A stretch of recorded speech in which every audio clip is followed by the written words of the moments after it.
Welcome to the UIAAA Connection podcast. Hometown Ticketing is proud to be the exclusive sponsor of the UIAAA Connection podcast and to provide schools nationwide with the best options for digital ticketing for their events. Visit their website at hometownticketing.com to learn how they can make digital ticketing possible and simple at your school. Thank you to Hometown Ticketing for their exclusive sponsorship of the UIAAA Connection podcast.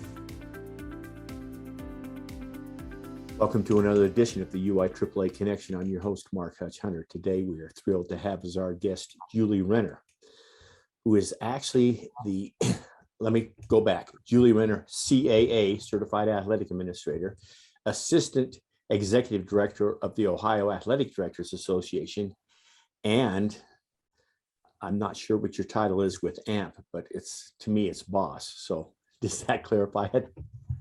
Sure. That sounds great, Hutch. Thanks for having me. Hey, thanks for being here. Let's start with having you fill in our listeners here in Utah and across the country, where you grew up, college, first job, that type of thing. Sure. I grew up outside of Cincinnati, Ohio, and attended I actually did parochial school, elementary, all my elementary years, then a public high school. It's called Claremont Northeastern High School, and it's a suburb of Cincinnati. And then I went on to the University of Kentucky, go Wildcats, in Lexington, Kentucky, where I did my middle grades education degree there. And then I actually came back to Northern Kentucky University to get my special ed degree as well before I started teaching. And my first teaching job was in the Cincinnati area. And then as I was teaching, coaching as well, teaching and coaching at the same time in a high school at Loveland High School in Cincinnati, I worked on my master's degree at Xavier University here in Cincinnati. And then I received my master's and then continued on in education administration. So I got my principal's licensure, my superintendent's licensure moving forward. So lots of education background. I worked 25 years in the Cincinnati area as a teacher, coach, and then in administration, where I did 17 years of administration at the building level, either as principal, assistant principal, or athletic administrator. So many questions I have from that. The first one is parochial school when you're younger, public school as a high school. Now, me not having experienced that, is that a big shift for you, or was it you were just tired of the parochial school, or explain your feelings on that? I actually thought that, I did all the entrance exams for parochial schools. I really thought I was going to go to an all-girls school here in the Cincinnati area. And then my parents set me down and they said, just FYI, remember you want to play every sport coming and going. And really, we lived outside of Cincinnati. So the drive to those parochial high schools would have been at least 30 minutes for us in comparison to where we live, where my parents live, where I grew up. So they set me down and they said, you really need to think about it. And they also talked about, they were realistic. My parents were both public school educators. So they were realistic of, you're going to be a pretty average, maybe above average high school athlete. And if you want to play, what's your best decision here? Which was really good advice at the time, because looking back, not that maybe I would have made a team, but where I went to high school, I played all the time. And I was a 3-sport athlete as well. So, and it was 5 minutes down the road from our house, not 30 minutes going, driving all the way into Cincinnati to get to school and back. So it really worked out well. And of course, I got a great education in the high school. I mean, I was able to do all the college prep, a curriculum. I was well prepared, and obviously well prepared to go on to college, got accepted to college, to go on to college and do what I was wanting to do. Excellent. Expound now on what sports you played as a youth then. I did soccer, volleyball, basketball, and softball. So, and then softball was really the sport. And then softball, not only in school, but then that was kind of I really put a lot of time into softball, where I did the summer, basically played all summer, did the traveling softball in the summer. My mom, she drove me all over the Midwest, most of my high school career in the summers, probably starting at about seventh grade, seventh through about, I don't remember obviously I didn't do it the summer after my senior year, because I knew I was going to go on and be a college student, but seventh through 11th grade, just a lot of car trips, a lot of playing around the Midwest. Did that install in you a desire to coach, or did you want to be a coach as you were playing all along? Yeah, that's a good question, Hutch. I remember actually as a very little girl, I'm the youngest of a big family. I have 4 older brothers, and I remember being at every ball field, every sideline with my dad as a very even young little girl. And I just loved sports. I remember watching, in the summer, watching the Cincinnati Reds with my dad on TV all the time, going to games whenever we could. Big Red Machine. Yeah. That was probably before your time, though. Oh, well, I mean, I was a little girl, but I remember the Big Red Machine. I was, I loved every bit of that. Watching college basketball with my dad, watching, NFL, obviously always Saturday afternoons in the fall, watching Notre Dame on the, NBC always had Notre Dame in Eastern time, that 3:00 game. So I just remember all of that, and just loving watching sports with my dad. Not that my mom watched them too a lot, but just talking sports, and then just always being involved with it, which was great. And then, of course, my mom and dad were both educators. So then that teaching side, I grew up with that. I always knew I wanted to be a teacher. And then my dad was a school principal. He was in the same building for 21 years as a school principal. And I remember as a young girl thinking, oh, I want to do this too one day. So it was kind of like that path, just following my parents and what they role modeled for me. So yeah, I loved every bit of it. Well, obviously you're a well-rounded person because you were a 3-sport athlete in high school, because that's another topic. Don't get me started on specializing in high school, but right. You may, as a woman now, so I hope this question comes out right. You've then been a coach, an athletic director, a vice principal, and a principal. Generally, well, I don't know many men that do all 4 of those, let alone any women. So talk about maybe the difference in the time you spent as an athletic director as opposed to a building principal, because I didn't know you were a building principal till I heard it on Jake Von Scheer's podcast here a little while ago. Well, I remember, so I was in my background was special education. So when I was in the classroom, I was I worked with students with specific learning disabilities, cognitive delays, and I really enjoyed that, and then coached at the same time. What I really loved about that time of my career is because the typical students and the special needs students, we set up a lot of, bonding with them, and just especially getting the special needs kids involved in areas. So I remember thinking, there's kids are kids, and they're all accepting of each other, and they all want to be involved in something, especially if it's their school. So moving on from that, I went in the same district, became an assistant principal, but I moved to the middle school. So I was in the high school teaching, coaching, but then I moved to the middle school. And when I was in the middle school in that same school district, the athletic director's job came up. I applied for it and I didn't get it, which again, you're thinking, I was young, and I was like, kind of thinking, I was a little devastated, I guess, lack of a better term, or disappointed. Not devastated is the wrong word, but disappointed, right? And then I realized, okay, maybe this is a sign, maybe I'm not meant to just stay in this school district throughout. So I went looking for an administrator's job, and I found a job outside of that current district, another district, for a building principal. And I took it and and I was a building principal for 10 years in a much smaller district, still in the Cincinnati area, New Richmond Exempted Village.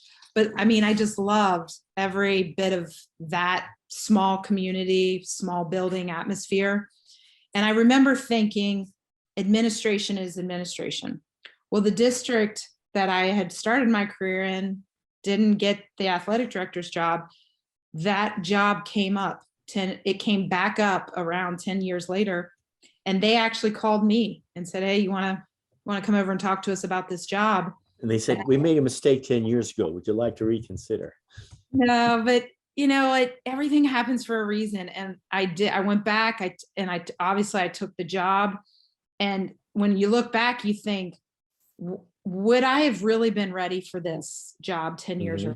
Because I will have to say, and I will say it to anybody, administration, yes, is administration, but athletic administration is above and beyond, because I always say it like, anybody can get to you at any time, because, when you're standing on the sideline any night of the week, somebody can walk up to you, get to you, fill your ear. You're very visible. Most everyone in the district knows who you are, as well as they know who the superintendent is. Oh, yes. Not to mention the hours that you put in on a weekly basis to get the job done. But I will also say athletic administrative job was the most rewarding position I ever had in my career, though. Because you're with kids, you're with student athletes, you're with students, young people, you're with them in such different times throughout their life. I mean, it's not like you see them as a student, but then you're with them in real life situations. When they are trying to win a conference championship, or they're trying to win a state title. I mean, you're with them in real, when they got to be humbled, and they've got to give it their all, and they've got to learn how to overcome adversity. And, at the drop of a hat, I mean, it's really an interesting, if you ask me, it's really one of the most rewarding, positions in a school district. Very well said. I'm going to leave that topic because I couldn't have said it better myself. Let's go back to, you mentioned your parents, obviously, but maybe mention some of the other mentors or teachers or coaches you had that helped you along the way. Oh, yeah. Like when I was in high school, our phys ed teacher, Val Davis, who also basically in that time, the late 80s, she coached at all 3 seasons. Sure. She went from one season to the next, and she never complained, and now looking back on that, I'm thinking, oh my gosh, you would have to try to pay somebody $1 million to coach 3 seasons in a row, just because there's so much involved.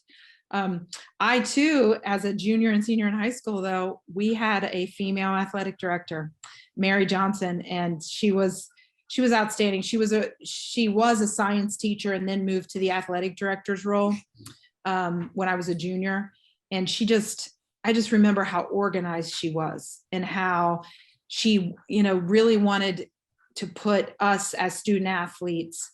She wanted to put us out there and provide us opportunities and experiences, both on and off the court. So she was really, I think back fondly of her and what she taught me and didn't even know she was teaching me, to lead up to present day. And then just all of the different coaches that I worked with, teachers and coaches that I was really fortunate enough to work with as an administrator, whether being a principal or an athletic administrator. There's many coaches in this country in education-based athletic that put their heart and soul into what they do, into their programs, into their student athletes, and really into the whole family culture that they build in a school. So it's amazing, the people that I've been fortunate enough to meet along the way. So tell our listeners when did you become a CAA? Well, actually, I am still working on that. I need to take my test in this, in this upcoming Ohio conference. So I'm still working on mine because I had my principal's license, my superintendent's license. And then when I got in athletic administration and I was in it for 5 years, like I was just, I'd take a class, not take a class. So I am excited to actually take my exam. Well, you tell Glenn that he better do you right, or he'll Oh. have to answer to me. You know he will. So thank you for that. Now let me ask you, go back to it. You talked about that female athletic director you had. Mhm. And I know they're a minority now, but I'm thinking in the late 80s, that's probably unheard of or very rare, even in Ohio. I know Right. here in Utah, I can't think of maybe only a couple. Right. Right. And so she was, probably, well, you already spoke about how great she was, but to overcome some of the stuff she had to go through, I assume was kind of a mess for her. You know, I will actually never forget. It was a big deal when she got that job. She was following a athletic director who was also the football coach, and he was, a longstanding AD football coach there at that school. And I remember like people showing up at board meetings wanting to know if this was really the right choice that the Board of Education was going to make at appointing her as like the athletic director. And I thought, what are they talking? What do you mean? Like, she can do the job. She's organized. She knows what she's doing. She knows all of us. Like, she's the best person for the job. So I remember thinking back then, like, what's going on? Like, why are they even discussing this?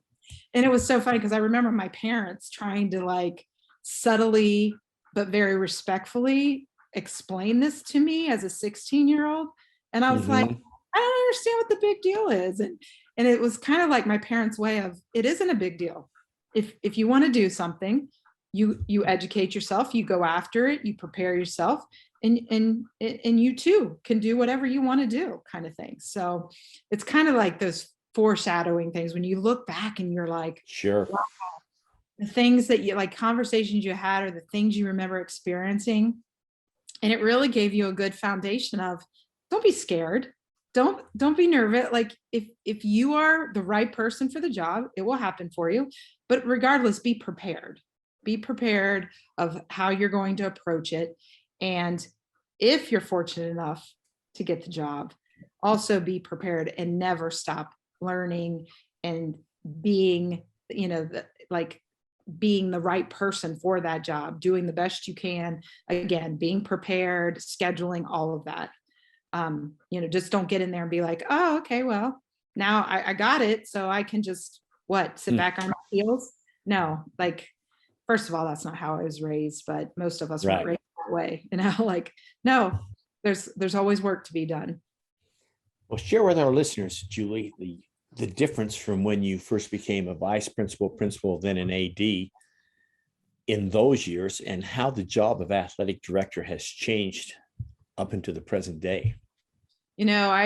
I remember thinking about things I would have worried about, or how I prepared for the interview of athletic director when I applied for it the first time, which would have been in the early 2000s, right? And the things that I was preparing myself for, and what I was for the interview, what I was saying, hey, this is what I want to take the department to, and these are the things I want to concentrate on. And none of it was big picture. It was all very raising money in a concession stand and working with a booster program that maybe had 10 people involved. And, you had just working with your athletes, and also that was at a time where student athletes were playing more than one sport, and it wasn't that big of an issue. And then fast forward 10 years, and it was, it wasn't taught, you weren't talking about concession stands. You were talking about almost how you were working with a booster organization of hundreds of people, and how you were going to raise anywhere from a quarter to $500,000 a year for a new project, or, thinking about facility, a master facilities program. And how do you battle that hurdle of specialized sports, specialized athletes, even athletes leaving high school early to where they reclassify, or how it drastically, even in basically a decade, Hutch, how the topics drastically changed. And then just all the things that are really serious that we all need to, keep an eye on, of, the mental health of athletes, of student athletes, the social pressures of student athletes. And now even, thinking, well, what the NCAA deals with now with name, image, and likeness, is that ever going to end up filtering down into high school education-based athletics? And then, of course, always the juggle of education-based athletics versus club athletics. So, very things that you weren't thinking about. We never faced that at all when I was a high schooler, and then when I when I came out of college and I was coaching and I was teaching, still wasn't really facing a lot of those topics and subject matters. And now here we are, facing it almost every day. I'm going to go off script here for a second because a thought just came to me. So you would have been in Ohio when LeBron James came straight out of high school and went to the NBA. And of course, we in Utah only heard what we saw in the paper, or the Ohio Activities Association is investigating this, or this is true, or this isn't true. But how, with someone as high profile as LeBron, how was that for the rank and file, the coaches and some of the other athletes in Ohio? I say, this thought just occurred to me, so I thought I'd ask you. I remember that too. And that was a big deal because when he was in high school, like, for example, that was obviously up north, the school where, Akron, the Akron area where I attended high school.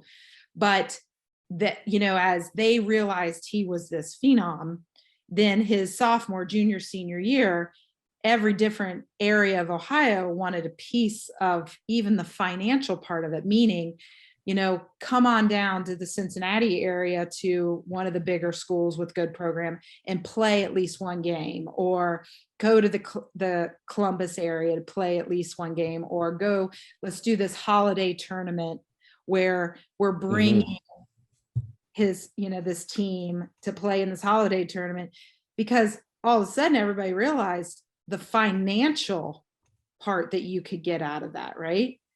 And I remember thinking that, like, wow, this is like a circus that's traveling the state of Ohio.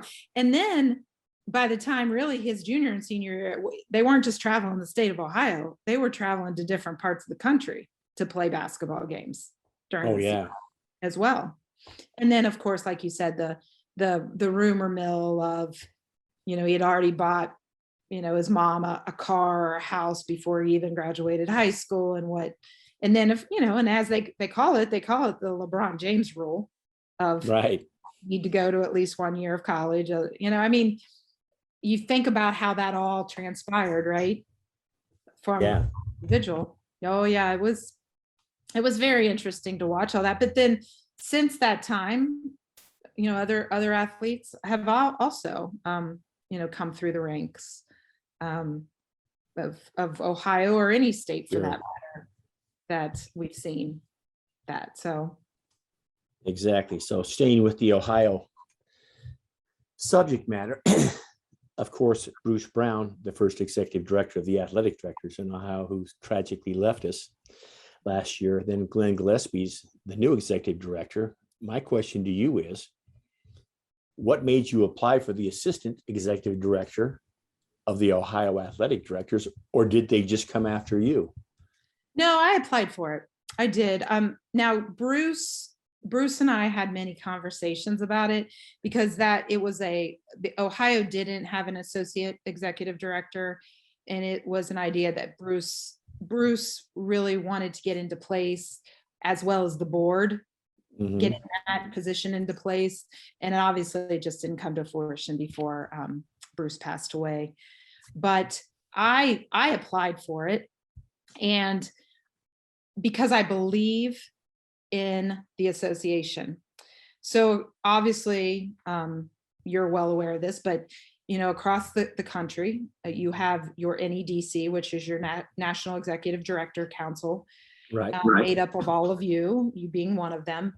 And being around that when I took on the role with Final Forms in AMP, and I went to my first one, I was like, this is an important organization. And then when you break it down to each state having an association that represents athletic administrators, I believe in what it stands for because it's a professional organization. And I will say, I'm glad you really asked this question, because when we were talking about being an assistant principal versus a principal, building level administrator, athletic administrator, I truly believe there are many people still in 2021 that don't see an athletic director as a professional position, or even an administrator. And it boggles my Very mind. well said. It takes me back to what I said earlier of the hour, and it's not just about the hours that are expected or that are worked, but it is the responsibility factor of taking kids. You have kids all over the city playing on any given day. Maybe you have them across the state playing, or sometimes you take them out of state across the country to participate in something. So it's it's the liability, it's the safety, it's still instilling the academic portion of being a student athlete. There is so much responsibility in athletic administration, and don't let anybody say to you, what do you do with your job? You just stand around and watch games all day?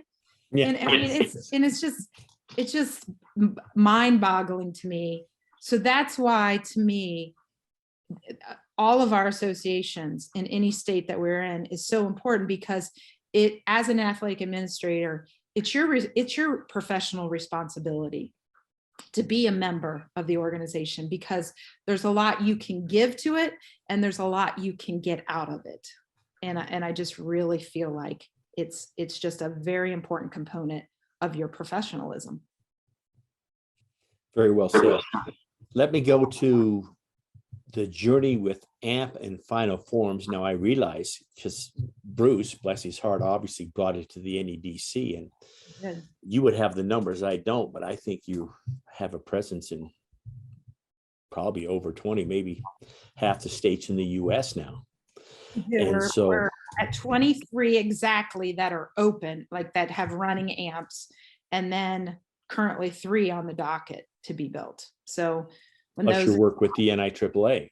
plus we work with the NIAAA, yes. And so Bruce came to Clay, and then you were working with Clay, or they got you. So how did all this, my memory, and of course I'm 68, so it's kind of failing, but my memory is the first time I met you and Clay, I think, was in New York, up in Glen Falls, and that's when we first got exposed to Final Forms amps. But tell us your end and how this all came, because this is such a, and I'll give you some time after this to talk more to ADs here in Utah and across the US about what a great product it is. But tell us how this all came about.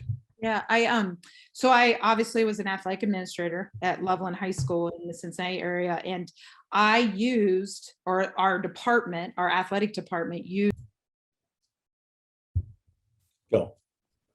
So I was working at the school, like Loveland High School in the Cincinnati area, as the AD, and we purchased Final Forms to use in our athletic department for our student athletes, our parents, our coaches, to really help us with compliance, being compliant, our liability, our safety, of all of our student athletes. So I used it for a number of years in the department. And then I was faced with a career move. My husband took a job at Marshall University in the baseball program as coach. And it was either, and we had lived apart different times in our careers because he's always been in college baseball. I've always been in schools in the Cincinnati area. So we have lived apart before in our marriage, and we just decided this time we weren't going to do it. So I thought, you know what, I'm going to look for I'll look for a different job, a different career path. And I called up Clay and I said, hey, are you hiring? Because I too believed in the Final Forms product and what it does and what it brings to schools, athletic departments, activity directors. It really changes the way you do business. I always say it's the cheapest employee you could hire, because that's almost what it feels like. It feels like an additional employee because of what it gives you. So he brought me on in the spring of 2018 when I finished up with Loveland for the 17-18 school year. And then I started working. So I did. That was that summer of 18 up in New York is when I first met you and many of the executive directors across the country. And that's when Clay, I think, realized it would be a good position for me to take and oversee the AMP platform, which AMP stands for Association Management Platform. So it is another platform. It's powered by Final Forms.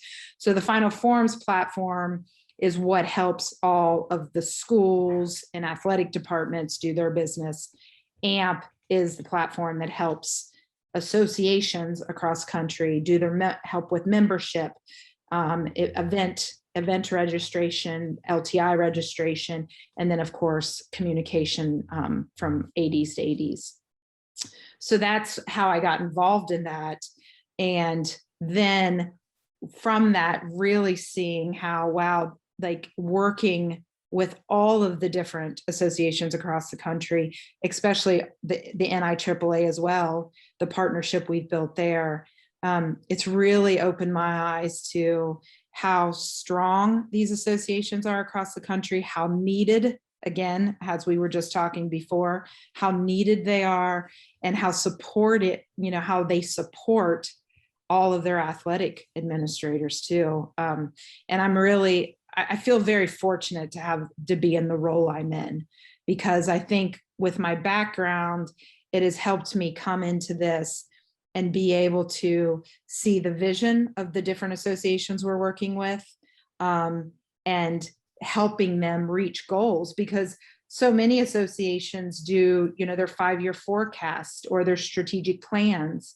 And in that, a lot of times it's about how do we raise our membership levels? How do we support and provide professional development for our members? How do we support them adequately so they then can turn around and support their student athletes? So that's what our mission of AMP is from Final Forms, is really Final Forms' overall goal is to be the leader in education, to support educational leaders in their endeavors. So to support them and give them whether it's Final Forms platform or the AMP platform, to give them that advice to gather really good data, keep really good data, and help them be as organized as possible in everything they're trying to do on a daily basis for students, student athletes, whatever the case may be. Well, I will put in an unsolicited plug. I believe I sent an email out to my board last week, and it's just a snippet in time, but I think our membership last week may have been 211, at least for that time period. Okay. Now, you got to remember, in Utah, there's 151 high schools, of which 30 are charter schools. Mm-hmm. And to have that, obviously we've had this discussion before, but what AMP has done for us in Utah is incredible. And the greatest thing about it is and we're still teaching our athletic directors to do it, but you've got this communication tool that there's still, some of them are just waking up to. Some of them have been using it for years since we've implemented it, but you can contact all of your league, you can contact your classification, you can contact just female ADs, male. You can break it down to any way you want it, but Right. I can't speak highly enough about it. So talk for a minute now for those who may be listening about what, and you did mention final forms, but I'll give you a little extra few minutes to talk about final forms, because some districts or schools in Utah and across the nation may be looking at changing their database. And of course, I'm sold on it, but I'll give you a couple of minutes. I appreciate that. Again, with final forms, we want to be that leading support for educators, the education community across this country. And we truly believe we have the right platform and site to provide that to educators, no matter what state, what region of the country you're in, because data is key. Every educator, every school district has to have the right data to do business, because they have to know that their kids' medical reports are up to date, student athletes' physicals are up to date, that all forms, there's always forms, no matter if you're in Ohio, Utah, or Alaska, or Hawaii. Every state has very specific forms that they need, and then sometimes schools or school districts have very specific forms that they need. So we can take all of that and we can keep it organized digitally to help you, to help school districts, and really always collect all of that data to be able in turn for them to get out anything that they would possibly need to know about, whether it's from concussions to injuries to how many times a student letters in a sport, keeping track of equipment, keeping track of all of their awards, whether they were the MVP of of football for 4 years running. I mean, we have a way to track, collect, and verify any data that you would need in a school system or an athletic department. And we truly believe we are the leader in that area, providing those kind of platforms. Well, I know you are. So let's try to finish this up now, and let me ask you the first of a couple final questions.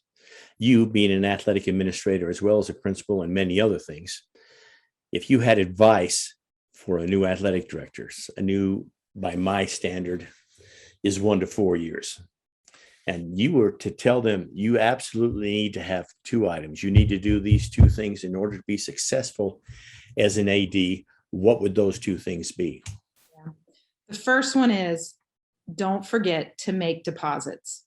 And what I mean by deposits is, you've got those custodians that do wonderful things for you when you really need them and you're in a pinch, or that secretary, administrative assistant that's always doing things for you and getting the job done.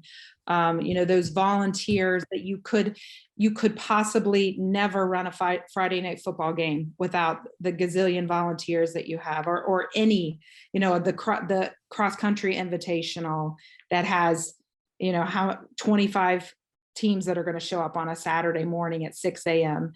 Make deposits, meaning write a card to thank people, bake some brownies and leave it in the custodian room so they can, have an extra little snack, leave a gift card on somebody's desk because they went above and beyond. Do not forget to make deposits and thank people, because it goes a long way. And then they realize that we're all in this together. We're all as a team. And on that same note, the second bigger thing would be, you are part of that team. You're not bigger than that team as an athletic administrator. You're not better than anybody else. So don't forget to be a floor sweeper, a table washer still, or whatever. If you got to grab the broom and sweep the floor real quick before that freshman basketball game starts, then do it. Don't ever forget that you have all kinds of jobs to do as an athletic administrator. It's not just to stand there and answer all the questions. It is to, find another microphone when the other one's not working. I mean, anything and everything, if you have to step in and do it, or for that matter, if something happens with a coach, or, coach has a family emergency, say, you know what, you got a family first. You take care of that. If I'm coaching tonight, I'm coaching tonight. Or if I'm just riding a bus, like I'm going to get on the bus and I'll ride. You meet us there. You take care of your family first. So don't forget to do all those little things, because that's what it is about being a team, being a family. Everybody's got to help pitch in and do any job you have to at a minute's notice. So those are my two big things, because I truly, truly believe they go a long, long way, and they don't go unnoticed either. Thank you. Very good advice. What question should I have asked you that I failed to ask? Oh, wow. I don't know, Hutch. I feel like you asked some really good questions. Maybe just, did you enjoy it? Did you do you have any good memories from it? Did you enjoy the ride? Do you have some great memories? I have, like I said, it was the most rewarding job I ever had in my career. And yes, I have and I'm not talking, like, I was very fortunate to be in a school during my tenure where 3 state championships were won. Some, even some runner-up state champion, we were runner-up too. I'm not even just talking about those memories. I'm even talking about the little things that maybe nobody ever even saw or remember, that that are planted up here, of one athlete here to a couple athletes over there to who just even like students doing really great things for other students or other people or other community members that maybe nobody even knew about, but we saw it. I saw it, and those things will go with me forever. I'll never forget any of that. So, and those students, I love following, seeing them on Instagram. Now some of them are getting married. They're graduating from college. They're getting their careers. I'm like, oh my gosh. It reminds me how old I am, but it also reminds me of how special they are too, and how smart, talented, that they are, that they're really going to be really productive members of society. That's heartwarming. Thank you for sharing that. That wraps it up for this edition of the UIAAA Connection. Once again, our guest has been Julie Renner, Assistant Executive Director with the Ohio Athletic Directors, and the boss of AMP. I'll just leave it like that. Thanks, Julie, for being on the program. Thanks, Hutch. Thanks, everyone. Thanks for having me. Have a great one. For our listeners, we hope you tune in again next week for another edition of the UIAAA Connection.